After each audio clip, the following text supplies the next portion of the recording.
Welcome to another episode of the Mike and Matt Show with myself, Matt Weber, and my partner and co-host, Michael Strassen.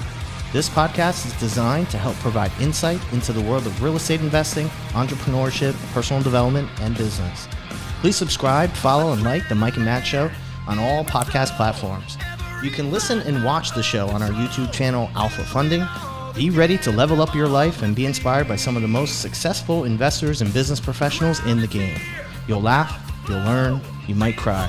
We hope you enjoy the show.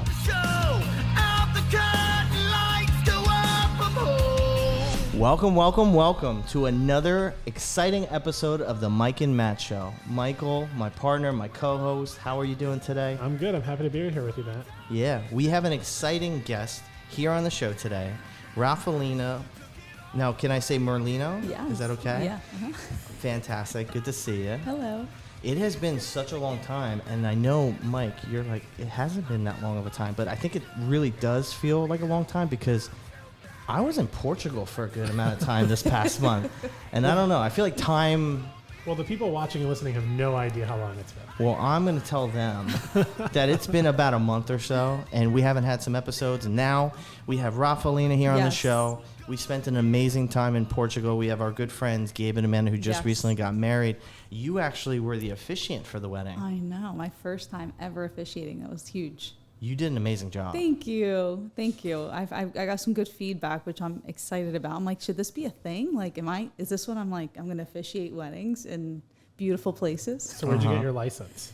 So I did not need to be licensed. How about in Portugal? No. And so certain states require it. And certain, others don't. I took a course just to kind of feel legit. I wanted the certificate, but I spent like a good 2 months writing that. It was like intense. I had our aunt and uncle married my wife and I, and they went to like the Church of Purity or some kind of strangeness. Yeah. You can do like something like that and the certificate wise. What do you do to get into that headspace to be able to really focus and get the right words out? Because like your delivery was great. Thank you. It was the perfect mix of comedy. You were highlighted all these really good things about Gabe and Amanda and their relationship. It was I really prayed on that. I got to be honest. I was like, God, I have seen these two people fight for one another, and I really wanted to deliver the message where it was their story, but I also wanted it to inspire everyone there. I wanted their story to inspire everyone. And I was like, this is not about me. Like, I got to remember, because, you sometimes when you're speaking, you forget, like, they're not looking at you, you're looking at them kind of a thing. And I do have this gift where I can speak to people's hearts. It's something that I just learned that I really can do well. And I'm like, all right, we're going to but I spent so much time writing. I really enjoyed the process, and it's something that reinvigorated just new things with it. Sometimes you get an assignment and you're like not sure why this is happening. Everything happens for a reason. And it opened my heart to a lot of new endeavors, I would say. So that's really what it took, just some quiet space. Okay. Which with 2 kids, a husband, and a dog, that doesn't always. Yeah, speaking of the husband, the dog, and your beautiful girls, we always have a segment at the beginning of every show, and I always am curious to see how people define themselves. Mm-hmm. And I would like to know, who is Raffaellina in your own words? Yeah. So on our refrigerator, we have written, our family mission is that we are a voice for the voiceless. That's our family mission. And over the last year, I kind of took this hibernation period to heal. Our youngest daughter, when we delivered her, she had a 1% chance of survival. And that changed our lives, because it was like, here we were, 2 entrepreneurs, were like, we hear the word no, and it like, you're like, yes, like, come on, bring on the challenge, right? And my husband and I have always, we've built businesses, we've been through a lot of things together.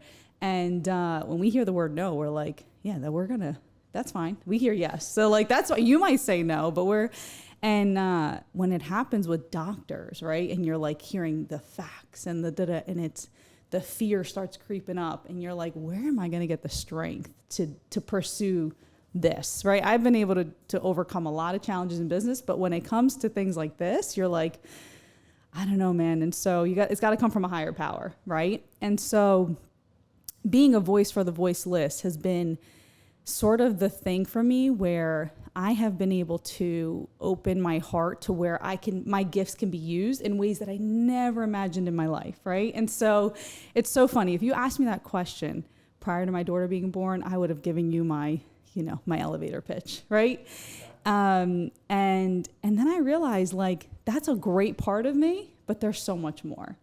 And I'm actually reading a book right now by Jay Shetty, and he talks about how we actually don't live in the way that we are. We live in the way that we think other people are perceiving us, which is like the craziest thing. It's not even the way that person is perceiving you. It's the way you think they're perceiving you, And I think that false sense of perception leads people down a place where they aren't really meant to be, And they're not living authentically. Yes. They're living off of what someone else may think about Yes. them and how they think they should be acting. Yes. And what happens is you lose where God intended you to serve. And when you lose sight of that, I think you come back when you have awareness or challenge or something cracks the shell open. But what happens is you stray so far that you lose that sense of fulfillment. It's empty. Whatever you're doing, and so many people, you hear so many people that I have friends that have everything. I mean, like, it is everything, and yet they're empty. And to me, that breaks my heart, because it's like, someone would kill to be in your shoes. But in the same moment, I've met people with way less who just have their godly priorities right, and they walk this world and they serve, and they're like, you could only dream to walk in their shoes, And so, to go back to what you asked me, who is Raffeallina? And so, I love what Ed Milet says. Like, when I meet God one day, my creator, I want to be sitting next to the version of Raffeallina he thought I was going to be, right? Isn't that amazing? Chasing yes. your potential. Yes, your entire life. And so what I thought my potential was as an entrepreneur in real estate is one wonderful aspect, but I have so much more to give and so much more to do. And so right now I do a lot of advocacy for children with trisomy 18, which is what Luciana, our youngest daughter, has. It's Edward syndrome.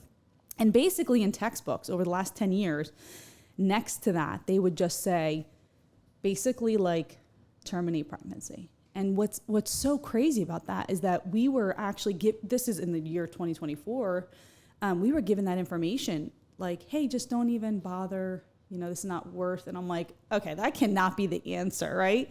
And so as we were doing our research, we realized there's false information out there. And so we are right now working with rewriting textbooks, and our daughter is being used in this she has no clue how friggin' awesome she is. She's just like, you know what I mean? Like, she just has no idea the impact she's having, but she is truly rewriting textbooks because she's redefining, like, she's not on any medication, which is crazy for a child who's has such a, the textbooks are saying such a severity, no relationship with siblings. And meanwhile, her and her sister have a great, and so, as you overcome and rewrite what other people are telling you, you are forced to believe, it goes in every aspect of your life. Okay, I'm like, where else are we being lied to?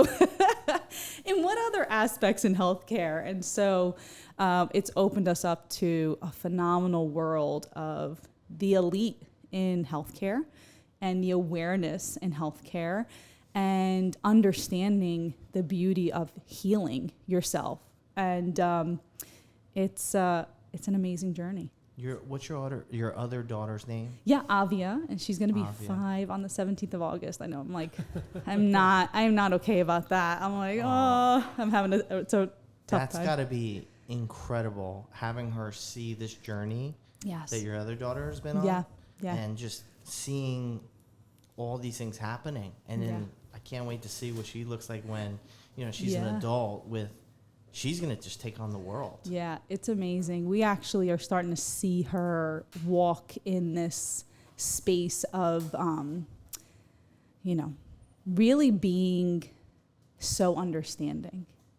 And I think what happens is, like, she'll see a little kid in a wheelchair, and I take her to doctor's appointments. I want her to see that, there are multitudes of disabilities in the world. some people, like she was just asking me the other day about we live in the city of Philadelphia. So what's that homeless guy? What's his story? And rather than being like, okay, just don't look, or let's just pass by, or sort of like, I want her to know that, no, like everyone has a story, and maybe he made some mistakes and we don't know his story, but we are going to pray for him or whatever it is. And so with the factor of the disabilities, I said to Avi, everyone has a disability. Everyone. It was some people, it's like Luciana, where we have to feed her through a tube. She can't walk just yet. And, these are her disabilities. And so we have to find ways to help them. And so I explained that to her. So that way she's, we're not sort of hiding it from our children. And, when she sees an autistic child having, a breakout, why is that kid screaming? And I'm like, well, he's trying to express it. This is how he talks or how he expresses himself. And so as you can sort of open their hearts and their minds to acceptance of what other people, where they need support, rather than turning our cheek and saying, let's just not look because we don't know how to emotionally deal with it, or we don't know how to explain it, And the empathy level that I see in her, where it's like, if somebody gets hurt, she's like, no, she will not leave. Someone literally tripped at our pool, and she was like, Mom, like, we can't leave here until they get a Band-Aid. And I'm like, okay, I have like 7 bags in my hand. This is like a 55-year-old man. He's going to have to figure it out. Like, And no, we could not leave. She had to call the lifeguard over, had to watch them. I'm like, I don't want to see this person's blood. Like, this is, So yeah, I'm curious too how God uses it all for good, because that's the reality. So I want to ask you a question, because I think you provided a lot of context here, and, talking about your kids, I think kids in general are a great way to help us see, remember, or act the way we should act, because they don't know any better than the way they act. They check you. And you were just talking about living the way other people perceive you as opposed to the way you perceive yourself. And I think that's a powerful thing. And in our business here in real estate, I tend to find that people take on personas in a way that is unnatural, right? Because they, for better or for worse, they feel that, I have to be tough, or I have to be slick, or I have to be this, or I have to be that. And then what we find is, they take on personas that aren't them in order to serve what they think is the outcome. And they are hoping that most people are unable or incapable of seeing when people put on fake personas, right? Which, most people who are confident, I think, in who that they can see when other people are trying just like a little too hard. So I guess I have a couple questions. Yes. So I'm sorry, I'm going to ask. So the first question is, one, have you ever found yourself in that trap? Oh, because that's because how long do we have? Well, because I think we all do, right? And I think from an entrepreneurial, view of it, like, one, don't fall into that trap. And when you fell into it, what did it take for you to find the way out? And then two, I think my question is more of what got you there, or what gets any of us there, right? Because I wonder if, I think we see the stereotypes of people that we've all made, like we create the stereotypes, but you go back a generation or two and you go, well, those were natural, right? Like the tough guy in school was the tough kid who was just tough because he was tough and not because I have to be the tough kid, right? Do you see it's natural that's happening? Do you worry about that for your kids, that at some point they'll become slightly more aware, more technologically aware, and then suddenly they'll be acting in a version of themselves they want other people to see instead of who they are?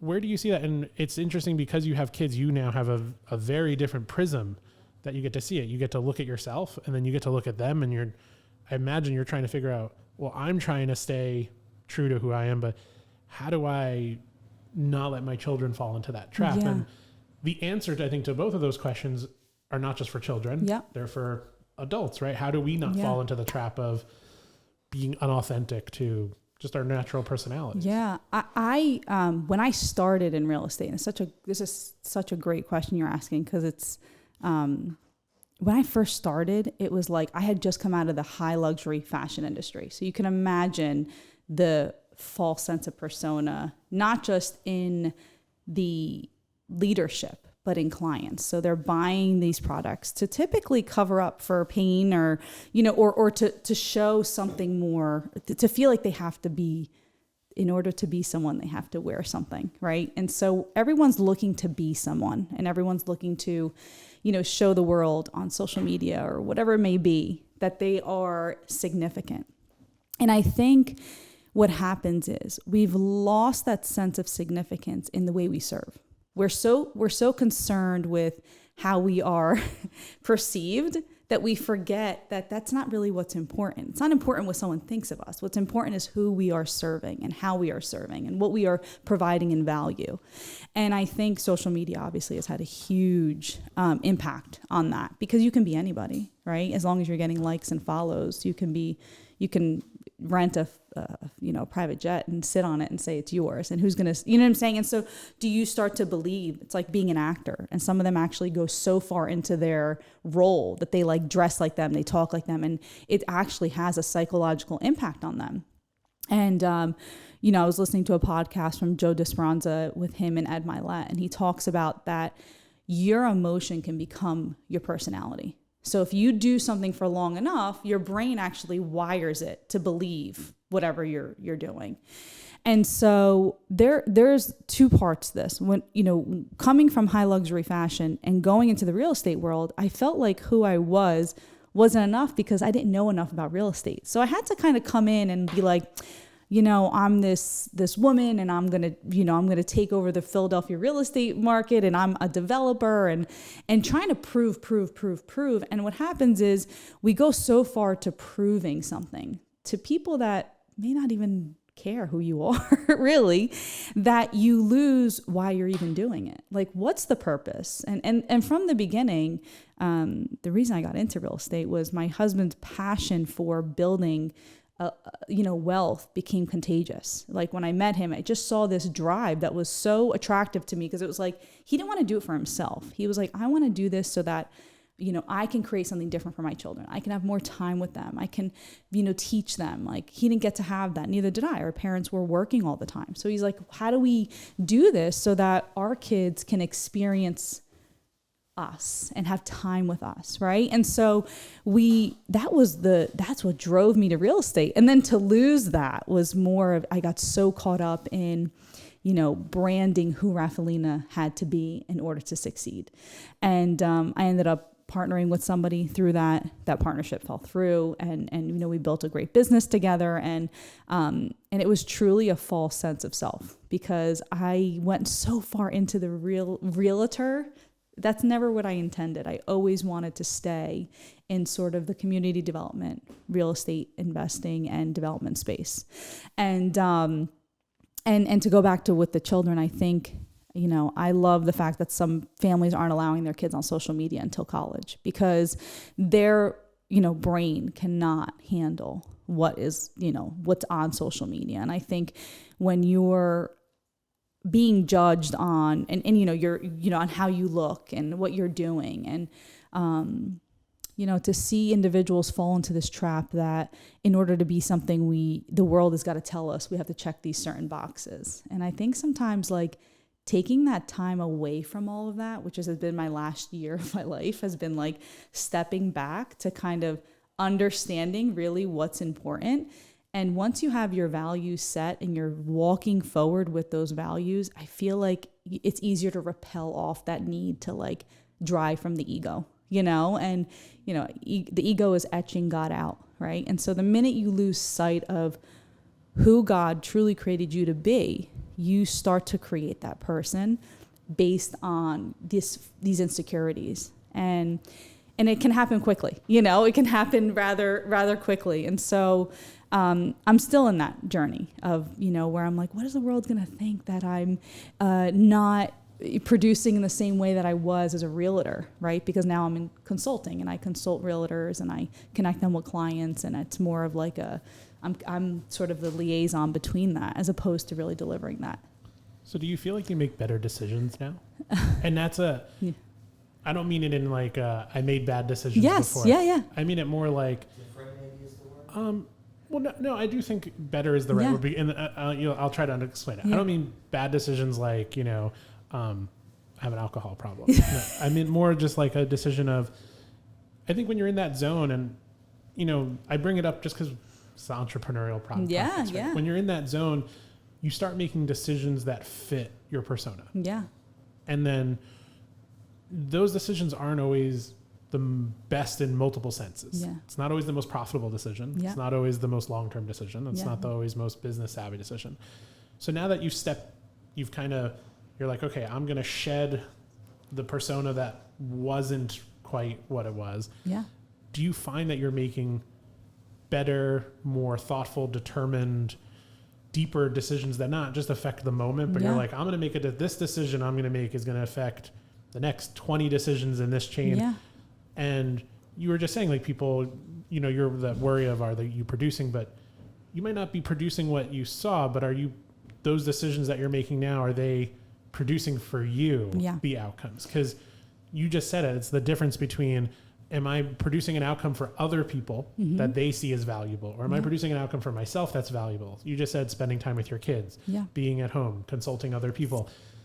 Do you find that now your decisions are better? Yeah, I would say my perspective has become greater. When you're in it and you're sort of closing your world in so that you can convince yourself that you're doing, the right thing and making the right decision. It's like being in a tough relationship for some people, right? They're in it and it's so, hey, I'm here, but they can't pull yourself out to see what's really causing the struggle, right? And so pulling myself out gave me this sort of godly perspective over my life. And the decisions I'm making now is having a greater impact far beyond my reach. So, for example, when our daughter came home, they basically told us that you're lucky she makes it to her first birthday. So we had a lot of this negativity. And so my husband and I just looked at each other and we're like, listen, we know we can manifest anything. We know that if we pray hard enough, if we believe in something, we just have to see it.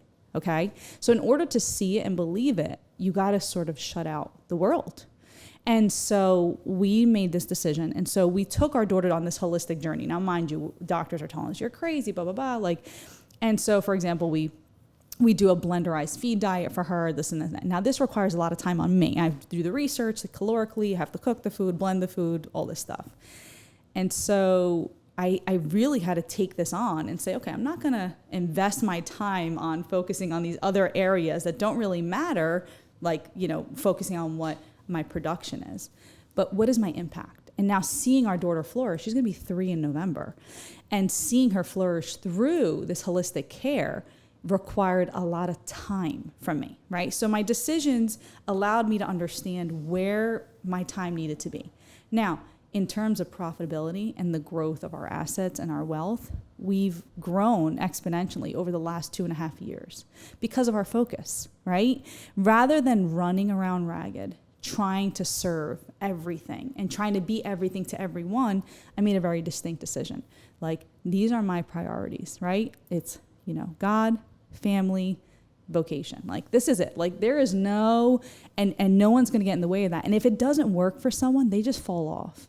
And I became okay with the falling off. I think that was my greatest fear, was losing the client, losing the friend, losing the connection, losing the relationship, because I am such a relationships-driven person, right? I strive for quality relationships.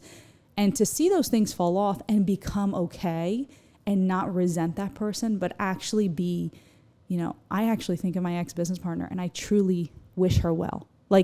Even with everything we've been through, and most people would think I'm nuts when I speak highly of her, and but I'm like, no, because true forgiveness is for my peace. It's not about that other person. It's so that I can walk in my light and not carry the darkness, right? So yes, my decision-making process has become, is this, number one, within my godly priorities? And number two, is it serving where I'm making the greatest impact? And if it's not, it's so easy to say no now. Whereas before it was like, I should just say yes because, I don't want to lose this business. I don't want to lose this relationship. What will this person think if I'm not, and it's freeing, that freedom of shedding that responsibility off of you is just, it has the effects of your health when you are carrying that additional stress, your cortisol levels, your, whatever it might be. it truly affects you, and whether you believe it or not, it's actually in your DNA, you know? And so as you shed that and you find that peace, it's like, wow, man, like I'm like waking up and I'm like, wow, I slept. Like, that's nice. Right? Like, you're like, oh my gosh, like I just went to work out for 45 minutes and wasn't on my phone while I was on the treads, or, you know, talking to clients in between. Like I actually put my phone in the locker, or I took a walk with the dog without the phone in my hands, or I meditated for an hour this morning. I read my Bible and I didn't care about I didn't check my emails first thing this morning. And to some people, those decisions are like, that's not that big of a deal, but it is in those micro decisions. All those micro decisions add up. Yes. And it changes the game completely. What you're saying, I had so many different things that I wanted to go over with you, and you just sort of like ping, ping, ping, ping, just knocking it out of the park with each and every one of them.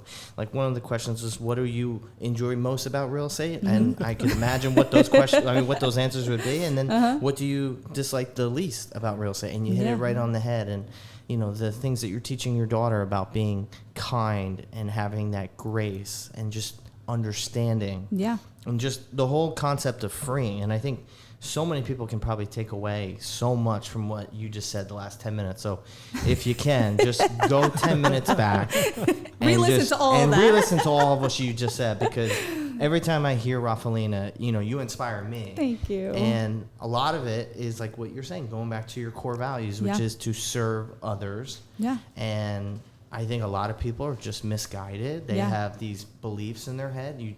It's all perspective. Yeah. People are trying to live a certain way based off of how they think people will perceive them. Yes. Yeah. And it's so true. It's incredible, all of this that you're saying. Thank you.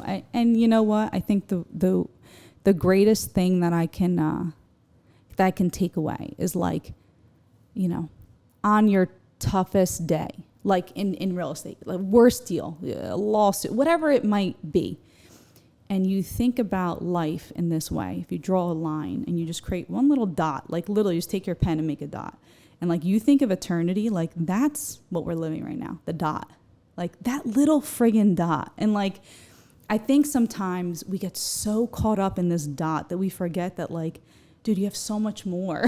Like, there's an eternity, you know? And so if we can narrow in on building those, you know, I always say to people, and they're like, well, what would you do differently at building a business? I would say I would build a business that would last into heaven. Meaning, I wouldn't just build it for today. I would build it so that it can impact so many people and it can touch so many lives that it was something that would survive through, you know? And it's kind of like a really deep thought, but like when you think about it, then it makes a different decision who you're hiring, who you're partnering with, how you're running your business, how you speak to people, what your value systems are. And as I'm building businesses, because now what's happening is I'm realizing how multifaceted these gifts are that I have. And I'm like, well, we don't have to do just one thing. And we can serve different things when we're not being told what we have to be, right? Like when we're not believing that false sense of pride. I mean, there's things we're doing through our church. I mean, there's micro schools that we're helping grow because my husband and I have a huge belief in unschooling and taking our children and having them learn through their gifts, you know, and having them not being trained to be the lineman, right? Like I want every child to have an opportunity to be an entrepreneur in some capacity. Everyone should have that foundation of business and understanding that they can thrive without dependency on anybody except for God, right? Like, and I want that because I think that would create a sense of confidence in a lot of people, and it would change the way they perceive work, because work is a gift. You know, it is truly a gift. And I think some people don't realize, talk to your life insurance guy and ask them why your rates go up once you retire. And because the loss of work is, and when it's over, you know, your retirement, people are living for those retirement years. But what is that really? You know what I mean? Like you need to serve something the rest of your life. And if it doesn't have to be one thing, it can but there has to be, you know, it can be gardening. I don't care what it is, but the work is a gift. And as soon as it's no longer a gift, and as soon as you're starting to resent it, you got to step back and you got to ask yourself, what did I do wrong? And if you take responsibility for it, you'll find the answer, you know? Wow. Work being a gift. I love that, Mike. It is. Is your work a gift? And when it's no longer a gift, then you have to kind of, I think, maybe, rethink it a little bit. Yeah. Like I think what we do, obviously we're just real estate guys. We have a company, we lend money to investors, but I believe our vehicle of what we can do and help others, and I saw it, like I was just with an investor yesterday, and we went to 3 of his properties in 3 different towns, in 3 different counties, and we saw 3 different phases of construction for all 3 properties. So one was at the very beginning, one was mid-construction, one was about to hit the market, and seeing that when we put our dollars to work in his loan, so obviously he had came to us, and we've worked with him for many years, presented these projects, and we looked at them. We made a decision. We were going to fund them, and we were able to give him 90+% on 2 of them. One was 90%, one was 90+%, and he's putting in a small percentage into these projects. Not only is he benefiting, he has these homes already pre-sold. So not only is he helping himself, he's going to make a pretty decent profit, but now he's also helping this woman. There was actually a fire damaged property. It was in Hamilton, New Jersey, and she had to move out, and she couldn't fix the property because when she went to get the insurance money, the insurance adjuster actually took the money and ran away with it. What? So it's an older woman. Oh my God. Now she can't even do the work for herself. So Curtis Counts, I won't give you a shout out. Curtis came in, was able to locate this property, locate the buyer, work with them, and now he's fixing it, and he's actually now going to sell it back to her at a discount just so she can go and move back into her home. And the power of like, she's now being able to move back home. Like, you take someone out of their home and they're displaced. Like, home, it's everything. My girlfriend, she's just moving right now. And so like, and I think about the dog, Macaroni's his name, and just I love that. Your safe space, like your home is everything. And knowing that now this person's going to be back in their home, and also seeing what real estate can do and seeing how we can give the money to do this. And like, I know there's some days, things you don't even know the impact you're having. We probably don't even know the extent of what someone did with that money. They may have saved a life. You don't even know who they took their profits, and if it would never happen without your flexibility of what you're willing to do, and so, but what you just said, Curtis did the right thing, and not everyone chooses to do the right thing. It's so simple, like just do the right thing, but it's not easy. It's simple, but it's not easy. Doing the right thing costs you something. It always is going to cost you, and some people are like, it just costs too much, but the return is,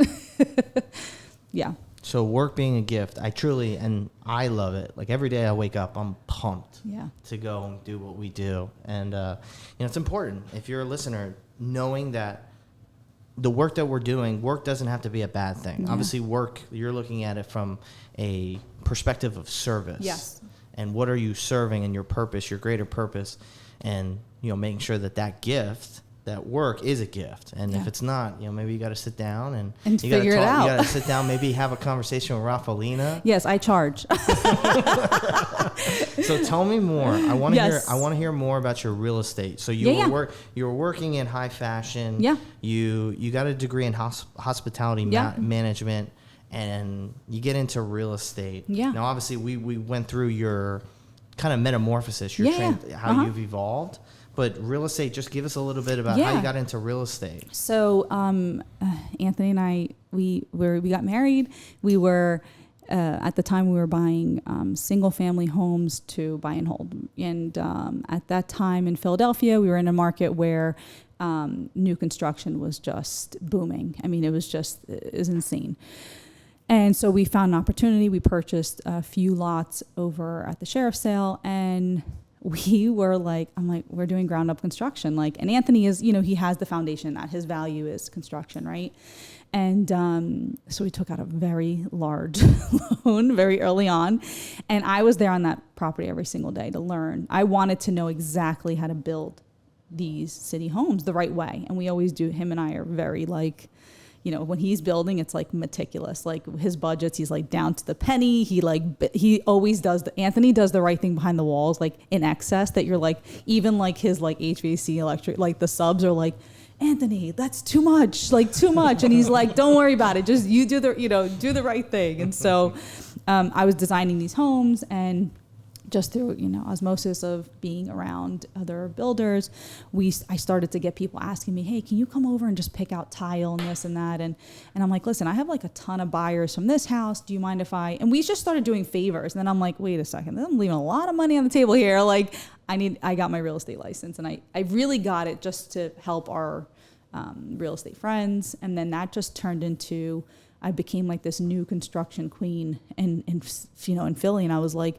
oh my God, when did this happen? Like, talk about the perception of people. So then I'm like, I got to fill these shoes, right? Like now I got to be this all-star realtor. And the business just kept growing. But one thing I did really well in the beginning is I branded my builders. I was like, forget me. You are what these buyers need to buy into. So we got to brand you. So it's logo, branding, websites. And I really invested in their business. And what that did is created this incredible relationship between us, because I was more than a realtor. I was now their marketer. And it built, I started with this one group. They flipped 2 houses. And then the last project I listed for them, and actually they're doing 10 more units. And the last project before that was 15 units, condos. So I'm like, oh my gosh, like I saw them grow. We grew together, and so that hyped me up, because I was like, oh, now I'm not just growing for myself, I'm also growing with them. And so that's how the business kind of took off. And in the interim of that, Anthony and I have always, we love single family buy and hold. We just love the passive income from that. We love building the relationship with the tenants. Most of our tenants, like, really, they don't leave us. Like, we have this one guy who's been living in a house for like 15 years. He does things to the house that we're like, you really don't need to invest in it. Like, you can call us and we'll do it. And he's like, no, and so, and so as we're building that, we think of it as, I always think of it as like my little like hotels. Like, I go in and I'm always like making sure things are right for them. And anyway, so that's really kind of the long-term play. And, we never had like this get rich quick mindset. We know that we're building it, and that's the fun of it, is like over the years to see what we've done in 10 years and to see us and what a blessing that was during the time when we're in the NICU with Luciana. My business partner is telling me, hey, like, this isn't going to work because, the relationship was based on what I could provide. And in that moment, I had nothing to give, right? I'm like, dude, I'm strapped here, and thank God for that passive income, right? Thank God for building that foundation. So I always say to people, like, when they're like, why real estate or why? It's because it is a vehicle that can help you and your family in ways that you don't know what life's going to bring tomorrow. You have no idea. So to depend on certain things that you don't know where it's coming from. So it allowed us to keep a focus. And that is to me, that's the greatest blessing I could ask for. How is it working with your husband as your partner? We still like each other, if that's what you're at. No, we have learned over the years. So I have a funny story. I see Tony Robbins, so I'm going to share this story with you. Anthony and I were dating 2 years, and we knew, like, I knew he was the one, he knew I was the one, and it was Christmas. And at the time, I was in fashion. Louboutins were like the big, the red bottom shoes were a big deal. So he shows up for Christmas and he gets me these Louboutins. I knew him and I had started talking about we're probably going to be getting engaged. And I'm like, you know what?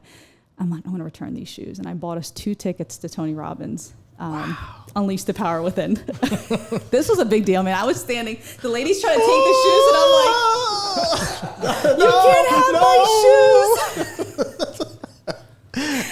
shoes." So we went to Tony Robbins, and he's like, "Wait, what are you talking?" First off, he's like, "My husband is South Philly, Italian." He's like, "You think I'm gonna go and jump up and down with this friggin' guy?"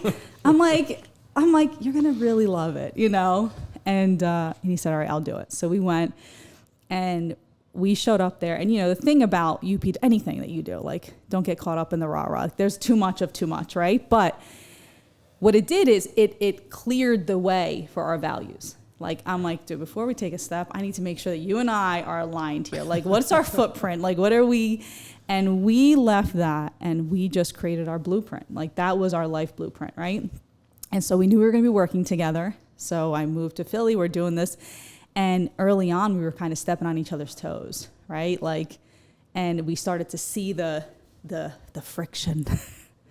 I'm a heated Italian woman. I'll hold my own. You're not going to tell me. But we started to realize that we had to sit down one day and say, listen, like we have everything we need here. We just need to know who does good at what, and then you don't hold me accountable, right? Like you don't tell me, I will find my accountability partner, you find yours, but we don't hold each other accountable. And in that, we created this space where like we just both show up as our best. We give what I know that in that moment, he's giving everything he's got. He knows I'm giving everything I've got, right? And so that created this relationship where we were able to really jive and just flow, and even now, like, he knows, like, he's not thinking about, okay, the tenants pay rent this month. Like, that's my responsibility is to manage that aspect, right? So that's not even on his wheelhouse, but I know for sure that he's done his checklist to make sure that our properties are ready for winter. And I'm not now. It takes that out of my headspace. Mm-hmm. So when we meet, it's like, and I think that the number one foundation for anyone, I'm doing marriage advice here. Well, but you just officiated a wedding, so you might as well just keep it rolling. Keep it rolling. Okay, all right. Number one thing before anyone gets ready to marry, whatever, is they have these marriage courses through church, and Anthony and I were never married, and like we just both were like, we just know from seeing parents and aunts and uncles, and we were like, okay, we want to do things different, and we had someone teach us how to be married, like before we got married. And we still till this day, I swear to you, we have this little notebook. It's like the pages are like, because how many times I've gone back through it, like, what does it say when he freaking pisses me off? Like, what does the notes say right here? And we still go back to that, like all the time. Like we still go back to these notes. Because it's an evolution, right? And so how we've come to work together is that we have aligned values. Our values align. We don't always agree on how we get to things, but we know at the root that things are aligned. And we stay in our own lanes. And I think that is like the greatest piece of partnership advice I can give anybody, like through failed partnerships and through ones that have worked, is like, you figure out your strength and stay in your friggin' lane, and you let that person do that. And then, if you need a check-in, it's typically because the person, something's going on. And so the conversation shouldn't be, why aren't you doing this? It should be, what is it that you need? And so what that changes, when you come from that type of as opposed to sitting across the table, you sit next to each other, like literally physically. And you say, what is it that you need that you're not delivering upon your deliverables? And what can I do to help you? What I love, the big takeaway that I heard from you was when you have your partners, mm-hmm. having each one of them individually have their accountability partners. Yes. So they're bringing their best self to the table. Yeah. Versus you would think, like, if you're being practical, you're in a relationship with somebody and you're like, I'll take care of you. I'll kind of like look after you. You look after me. Yeah. We'll kind of balance each other out because it balances out. Yes. But really actually having you independently, not kind of leaning on each other. 100%. That's why it's so important who you surround yourself with, especially as married individuals. Listen, marriage is the greatest force in the world. I don't care what anybody tells you. You have two individuals. God, he can do more in a marriage with two married people than he can do with any partnership. And so it's always the one thing that's going to be under attack. I don't care. It's going to be the thing that the world is going to try and separate, And there's so little value today on long-term marriages because people are telling us it's impossible to be married forever. And why would you want, and it is hard. It's friggin' hard as hell. Like, are you kidding? I tell them all the time, like, dude, it's one way out of here. It's either one of us in a casket. That's it. Like, I don't care how bad things get. And if you really piss me off, you might be first. Like, let's see. And so... don't put that on. No, I'm just kidding. But in all honesty, it's the life. When you're committed to something for life, there is no excuse. You cannot get out of it. So it is the way it begins. It's the way that you treat it. And we work at it every single day. We work at our business every day and our marriage every single day. Because you got to check in. Like, I'm like, where are you at today? You just walk through the door. You look like you're at like a 10 and I need you at like a 90. And he's like, yeah, I'm at like a 5. And I'm like, all right, so I have to pick up. And, when we found out that the rate of divorce for special needs families is 70%, I looked at him. We were in the NICU and this woman was miserable nurse. And she's like, I just want to let you, she couldn't wait to share this statistic with us. And she's like, I just want to let you guys know, it's going to get really tough at home. And I looked at her and I was like, okay. Mission. I was like, challenge accepted. I literally said that out loud.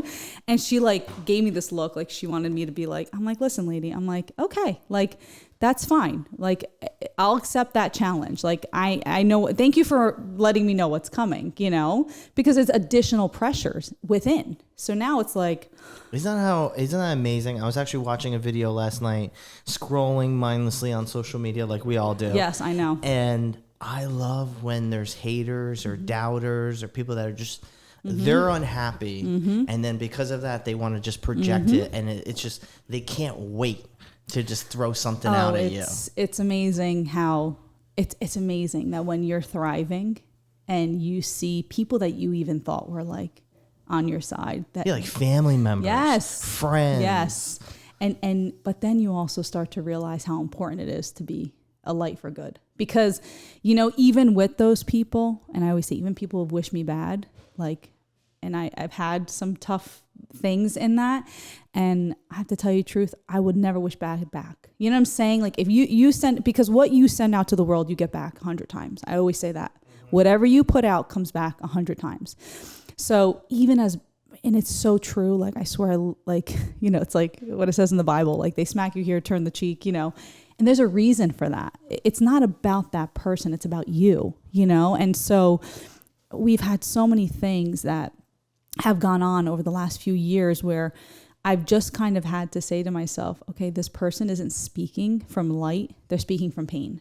And so if we can just look at people for their pain as opposed to their shell, like what we were talking about earlier, because that's where it's coming from. And if you can look at someone from pain and say, okay, this person's hurting, and like, they just might need a little extra love. And, and so, and it changes the way that you go out into the world, and especially right now, I mean, everyone's looking to pick a political argument, and they're, everyone's on this high tension, and you know what? Sometimes you just got to be like, I see you. I get it. Like you're just trying to prove something, and it's heavy. Whatever you're carrying is heavy. And I hope that you figure out how to deal with it, and and send them out.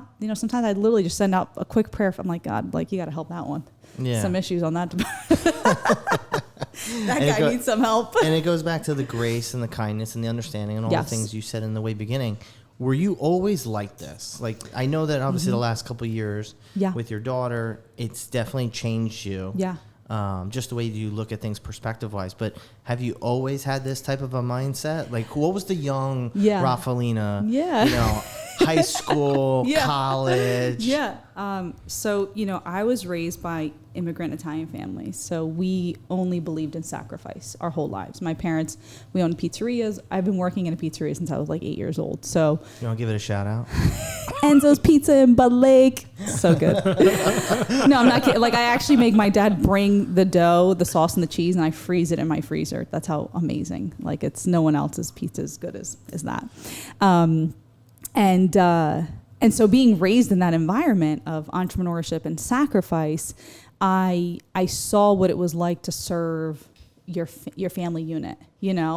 I was actually just watching an amazing podcast about the Jewish community and how they take care, why the wealth stays within is because it's this mindset that you have to grow not for you but for the community.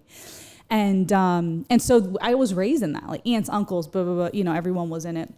And so, when it came time for schooling and all this, I always kind of had this community servitude mindset. But I knew that there was something more than the way that my family was doing things. Like my parents, we would have dinner together once a week. And it was like, we would run to that dinner table, dude. Like what kids would dread, we would be like, oh, my mom wouldn't even have to say dinner's ready. We would already be there. We were just so excited to have that. We appreciated that time as a family.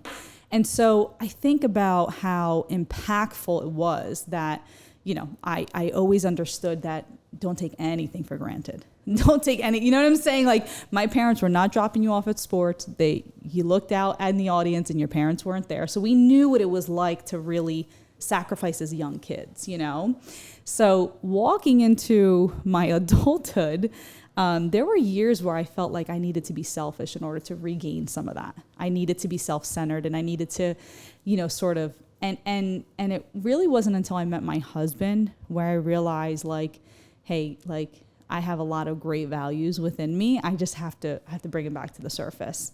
And Amanda, our mutual friend, through the years, I was going through some tough things, and she gave me a Bible. And I got to tell you, that was a huge shift for me in my life, because what happened was that I suddenly realized I was so seeking. I mean, I read every book once, and I was so seeking my purpose. Like, I was like, dude, I know I'm made for greatness. And like, I know I just had it in me. I just couldn't figure out how to get it. And I just started really investing my time in that. And all of a sudden it just expanded my perspective, it expanded my eyes. And I just saw, I was like, okay, like, I get it now. Now I see what I'm here for, So, but I will tell you, the monumental shift for me of when I decided that I could be this person without any of the layers, and what freed me in allowance of that was knowing that my children were watching. And that's where I was like, okay, like, I now need to really walk in my authenticity, because if not, they're going to see this shell and they're going to think it's normal to put on the mask. And I want them to walk into the world freed of that, and so, in full acceptance of who they are and who God created them to be. So yeah, that's how did you meet Amanda? So for everyone listening, we had Gabe on last season. Gabe and Amanda are another amazing power couple in real estate, just like you and your husband. How did you and Amanda meet initially? So through a mutual friend, in college, actually, we met and we went out. And so Amanda was, all my friends were going to college, staying, and they were, on campus. I was working 2 jobs. I would work 40 hours a week on the weekends. I would waitress at night, and I would work at a bank all morning. And I had a salary. Like, I'm talking, I made like a full year salary working 3 days. And then I would take 6 classes, because the reality was, like, I didn't have the convenience of, like, the financial convenience to be like I had to go out there and I had to make something of myself, And so, it's so funny, because I was just explaining this to my dad. Like, he thought that, like, I just told him I had scholarships, because I was like, I had 3 other siblings, you know what I'm saying? And so I paid my way through, because I wanted to alleviate financial pressure on my dad, and my parents. Like, they gave us so much. I'm like, how am I going to tell these people you got to pay $70,000 for friggin' college, And so Amanda, when I met her, she was like doing what I was doing. And like, I was like, you're just as crazy as I am. So I like this crazy. And we would like have this, we had a little competition at first, like who worked harder and who was like, you know what I mean? Like, oh, well, no, well, you had to do this. And at first it was a little bit of like who's got more grit. And, but that led to, I mean, she's not even my friend anymore. She's my sister. Like, I think and I'm so grateful that I've surrounded myself with very few women like that who truly are willing to tell you the truth. Like, her and I have tough conversations. I'm like, listen, like, you're being this, like, and that's what you need to be surrounded by, is people who are willing to call you on your bullshit and say, listen up, like, this is what you need. They will make sure you're doing the right thing, And so we've both been each other's like ethical police. Yeah. That's amazing. It's a gift from God. And yes. The same way that you look with Amanda, I look at this guy right here. I mean, it's beautiful. I don't know if I would still be here 8 years later if it wasn't for this guy. Oh, it's amazing. 8 years, right? That's amazing. We actually just celebrated your anniversary a month while you weren't here, while you were in Portugal. Yeah. Oh, why don't you see, this is a true leader. It's not about me. Mike actually just had his 11th year anniversary at Alpha. Nobody cares about the 11th year. You're running up to the 10th year. So we had a huge 10-year party from Mike last year. It was amazing. Well deserved. But staying anywhere for this long, it's a lot of congratulations to you for sticking it out. Yeah. But, I want to go with something you said, because you were talking about you felt like you needed to be a little more selfish at some point. And, you said it, and it's really funny to me, because I'm going to say this is going to sound funny. It's okay to be selfish, but it's what you do with it. Yeah. So in meetings here at Alpha, I always give two perspectives on everything we talk about. I go, selfish Mikey would want to do X, Y, and Z. The right thing to do is A, B, and C. And then I put out, because if you can't separate for yourself the selfish pieces, you won't be able to at some point tell the difference between what the right thing is and what the selfish thing is, because suddenly they blend into one another. So in the last 10 years of being here, when we would have tough conversations about anything in the business, I would be like, well, do you want the selfish answer or do you want the real answer? Yeah. And they would say to me, I want both. And I'd be like, well, selfish me was like, take the money. Yeah. And then the right answer was, we're not going to do this. Yeah. Yeah. I love that perspective. So it's okay. Yeah. It's okay to have selfish thoughts. It's yes. what you do with them. And you should have selfish thoughts, because you need to separate I'm doing this for me and I'm doing this for me and everyone else. Yes. And you have to, and that's okay. I think people, a lot of times, they see everything as either or. Yeah. And you have to make sure you blend those two pieces. You have to have selfish thoughts to have the 100%. the right ones. Yeah. No, you're so right. And you said it and it really hit me. I was like, it's okay. You can have that selfish moment. You need to know what you need to do for yourself, and then put that in the perspective of what 100% has to come in general. Yeah. The selfish is sometimes it's discovery, right, of self, because you sometimes also understanding what your potential is in a certain situation, and also understanding where you're maybe being taken advantage of. And this year has been a selfish year for me. I have to be honest. There's a lot of things that I said no to in a selfishness to serve what you just said, but it depends what you do with it. It was selfish in a sense. I needed to serve my family. I needed to serve where I needed to be. And so in that selfishness, you're 100% right. You had to know. You had to know that this is for me. Yes. Yes. And if it wasn't for me, this would be the other part. Yes. Yeah, because coming from an Italian family where you are like, you vacation together. And it's not just your family, it's your extended family. And it almost became this thing where it was harboring its own, where like, again, like that, the expectations thing, right? Of like, what do they want me to be? And who should I be for them? And living for them. And sometimes that selfishness is important, that you sort of take yourself out of something so that you can create what you need to be, or what God intends you to be anyways. But before I want to tell you, I don't know if we're ending, but I just want to tell you. She can feel it. No, I was like, I think it's been long enough. I'm ready to go for another hour. I was going to reset the timer. I don't know. It sounds like she's like, I feel like I've been here long enough. That's good. I was like, I wanted to say this before, but one thing I want you both to do. You don't have to do this right now, but you're going to order the book. It's called Every Good Endeavor by Tim Keller. And this book is how I learned that work is a gift. And it's going to walk you through this journey of why your work is a gift. And anyone that's going through career shifts, or should be, or having a tough time with purpose, or get them this book. And I wanted to tell you that before, and it's been like, when you're like, because I'm like, if I don't say this right now, I'll forget. As we start to wrap up, I want to know what's next for you, what your plans are, but just really quickly to touch on, a lot of newer investors have tough time or have a tough time differentiating themselves, especially in a market like right now. There's not a lot of supply out there. So if you are an investor, you're trying to get properties, you're trying to build your business, there's less opportunity.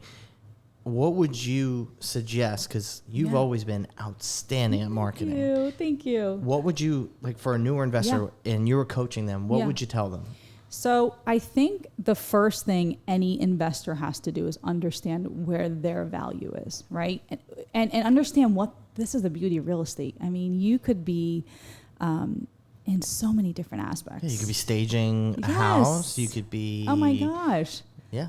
I mean, I met a lady, I just met somebody at our, at our gym, and she started an Airbnb management company. Okay. So she used to own Airbnbs. She sold her portfolio off because she saw there's a greater margin of profit in the management and cleaning. So then she has a cleaning service, and so I think the first thing you have to do is understand where your value is, and then sit there and focus not on what's not there, right? What's limited, but focus on where you have an abundance. So for example, my husband is construction background.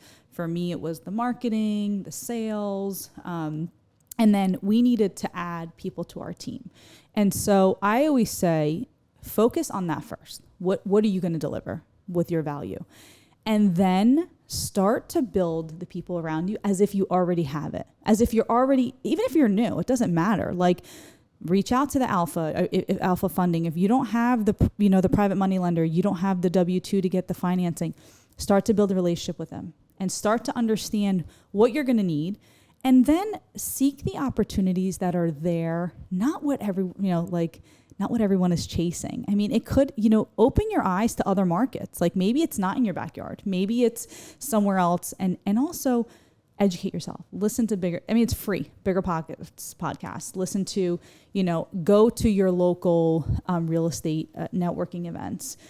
Get to know people that are doing it for many, many years. And everyone that's been doing it for a long time is willing to share. I don't know any real estate investors that are like, unless you're just miserable, that like wouldn't want to share information, but like partner with people that are willing to help you, right? Get a great realtor who's going to support you and help you.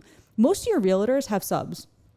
Like I have a Rolodex of people that I recommend to my investors, and I've saved deals over that. Like, my guys are greater than theirs, and because I find the right people, and I've been able to go through the list of the bad ones, and you're building yourself your reputation. And I think a lot of people forget that. They sort of, the old school real estate investors and the landlords that were sort of shady, and that whole world of this is.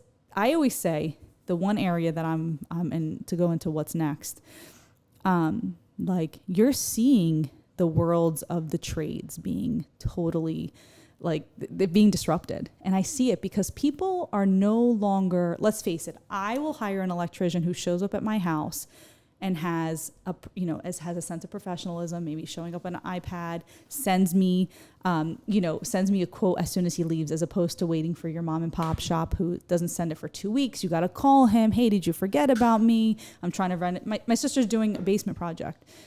It's a $60,000, $70,000 project. This guy just didn't send her a quote for 3 weeks. And I said to her, you don't call that guy back. She's calling him. I'm like, why are you calling him?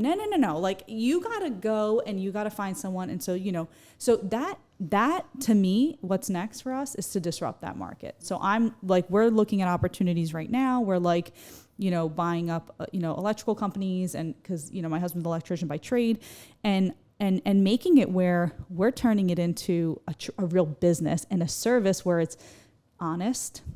We're not ripping people off, and creating a menu. Why can't we say, hey, this is what it costs to do this, and it's on our website, and it's straightforward. Here's what we do per square foot, so that it takes that game up for people where what do you think it's going to cost us to do this? And what do you, and so that's where I see right now disruption. I see it happening. I have a few friends that took over an HVAC company in the suburbs, and they did incredible branding. They have these beautiful trucks.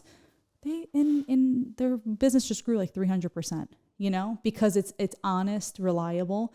And our generation isn't going to do what our parents did. They're not going to hire their friend because it's no, I don't care who you are. I'm not going to just have you, don't worry about pulling permits and no. I want it done right. And I want it done once. Okay. So that's kind of what's next for us in real estate world. But for us to go back to our original question, to be a voice for the voiceless. So my focus right now is to be that voice. I have different platforms right now that I'm part of the Trisomy Soft organization. So really speaking directly to the doctors and helping them understand where this is all going, and really focusing in on with Avia, with her schooling right now, and understanding this not new way of learning, but this way of micro schooling where we can really harbor into our children and protecting their minds and really taking them away from the social media world, so that they can feel free to grow into what they were meant to be. If somebody wants to chat with you and they want to learn more about Cityscape Development Group, how would they contact you? Yeah, so you can reach out to me on my social media. It's real Raffaellina Merlino, or I'm happy to text, or if you guys want to put my email up there, Yeah, whatever we works. can do that Yeah, in the yeah. show notes. Yeah. Shout outs. Oh my gosh. Well, I have a few of those. Well, first off, I want to thank you both. This is amazing. I have to tell you, when you asked me to do this, I actually have said no to all speaking engagements over the last year. I just felt like I needed like a mental break, and I needed to sort of understand what I'd be speaking on. And so when we were in Portugal and you said this to me, I said to my husband, I'm like, is this like my comeback podcast? She's back, baby. I'm like, yes. And so I just want to thank you for that, because I had to get prepared even though I wasn't prepared. So that was... You were born prepared. Yes, I was. I was born for this. Shout out to just my husband. You know, he's an incredible person. Thank you for everything he does to support me. He's currently home with both the children. I left him early this morning, so. Great husband. Yes, yeah, well deserved. Raffeallina, it has been an absolute pleasure. Thank you so much for taking the time. This was awesome. This is really fun. Yes, even though I missed my exit getting here. I won't do that next time, okay? It's the you weather. and Amanda were It's the chatting weather. about some big business I venture. know. Well, we were chatting about what I was going to talk about, because her and I actually should just record our conversations. That'd be a great podcast, actually. You guys, you probably should. Well, That's what this, Anything's that was. possible. Yes. That was how this started. Me Yeah. and Mike would sit. I would sit at home on my chair, Yeah. and we'd be chatting about Yeah. random things all the time. Unfortunately, And I I'm speak to Matt more than I speak to my wife. But No, I understand. So interesting, like my cousin Natalie and I, who you also met in Portugal. Yeah. She's actually, shout out to her and her husband. They have been our mentors for a long time.